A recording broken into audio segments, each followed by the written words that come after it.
দ্বাদশ জাতীয় সংসদ নির্বাচনের আগ মুহূর্তে বিএনপি থেকে হঠাৎই আওয়ামী লীগে যোগ দেন শাহজাহান ওমর। নির্বাচনে আওয়ামী লীগের হয়ে ঝালকাঠি 1 আসনে জয়লাভ করেন তিনি। সে সময় তার এই ডিগবাজি নিয়ে সমালোচনার ঝড় ওঠে সারা দেশে। এই ডিগবাজি বন্ধে নীতিগত সিদ্ধান্ত নিয়েছে নির্বাচন ব্যবস্থা সংস্কার কমিশন। কমিশন বলছে, এক দল থেকে আরেক দলে ডিগবাজি দিয়ে প্রার্থী হওয়ার পথ বন্ধে নীতিগত সিদ্ধান্ত হয়েছে।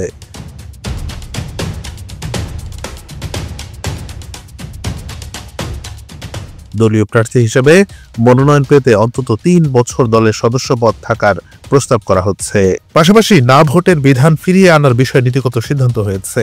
এছাড়া গণপ্রতিনিধিত্ব আদেশ, আরপিও, আইন শৃঙ্খলা রক্ষাকারী বাহিনী সংস্থার সদস্য বাহিনী যুক্ত করা, প্রবাসীদের ভোটের সুযোগ সহ অন্তত 20টি বিষয় সংস্কারের পরিকল্পনা নিয়ে সামনে এগিয়ে যাচ্ছে সংস্কার কমিশন। নির্বাচন ব্যবস্থা সংস্কার কমিশনের প্রধান বদিউল আলম মজুমদার গণমাধ্যমকে বলেন, কোন গুরুত্বপূর্ণ নেতা যদি দল থেকে মনোনয়ন না পেয়ে আরেক দলে গিয়ে মনোনয়ন নেয়, তবে অনেক গুরুত্বপূর্ণ নেতাই বাদ পড়ে যায়। এই বিষয়টি গণতান্ত্রিক সংস্কৃতির জন্য ইতিবাচক নয়। নির্বাচনে অটো পাস বন্ধ করা, নারী আসনের সংখ্যা বাড়ানো, নির্বাচনী ব্যয় নিরীক্ষা, হলফনামার তথ্য যাচাই, প্রবাসীদের ভোটের সুযোগ, প্রার্থিতা বাতিলে ইসির ক্ষমতা বাড়ানোর বিষয়ে সুপারিশ করতে পারে সংস্কার কমিশন।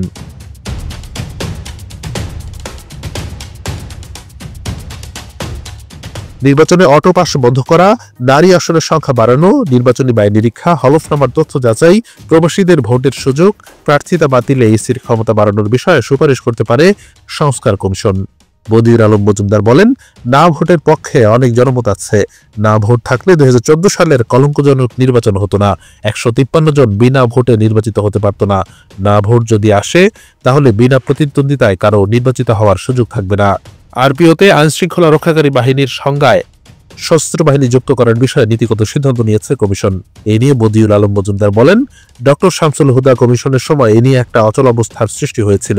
সেনাবাহিনীকে আইন শৃঙ্খলা রক্ষাকারী বাহিনীর সংজ্ঞায় আনা এসব বিষয় বিবেচনাধীন।